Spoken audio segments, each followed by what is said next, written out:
mas maganda dito ang view sa grapes, no? Ito po yung grapes. Ganda, medyo madami-dami ngayon ang grapes na bunga, no?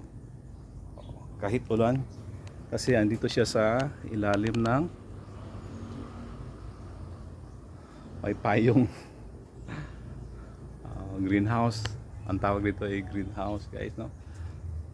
Zoom natin kunti. Yan. Yan po. So, happy po tayo dito. Kasi nag-fruitful yung mga tanim.